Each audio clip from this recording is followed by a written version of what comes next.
and just be yourself, because life is too short to just hide who you are. What kind of started this whole thing is I'm an actor, and so I played a transgendered woman role, and all my friends were like, wow, you're really pretty. And I was like, well, I mean, I know, but thank you. And so then I was like, well, I mean, that only makes sense that I'm pretty and then I'm good at fashion. We were at a little party at my boss's house, and so he was just talking about how he does drag, and he's really good friends with the so-on performer Cheetah, if y'all ever heard of her.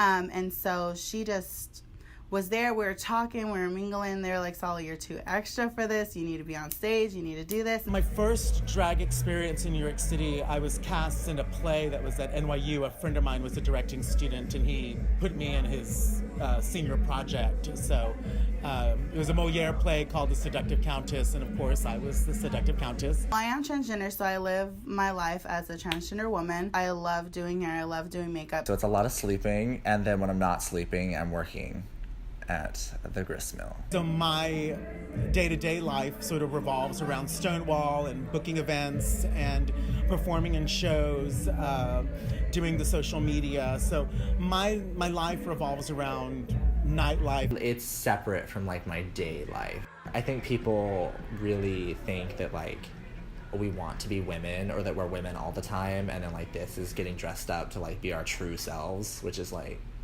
a load of bullshit. I think one of the misconceptions is that we all want to be women, or that we want to have a sex change. I feel in my place, just because I'm transgender and I do drag, people are like, okay, you're confused.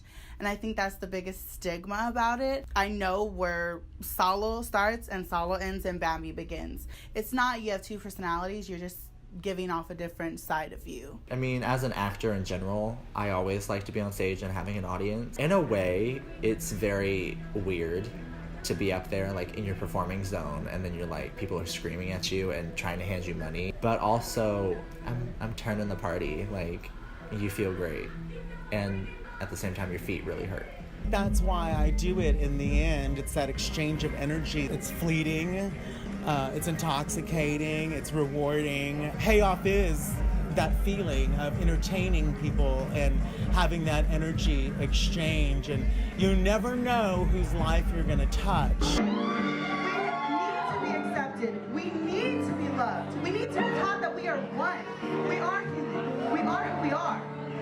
And that's what we need to be taught. It is to not be afraid of yourself, you know, whatever that is, whoever that is, you know.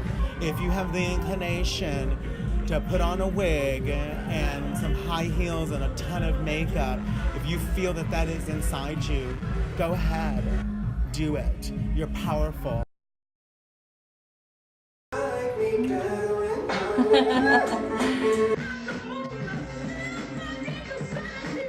It takes a lot of money to look this bad.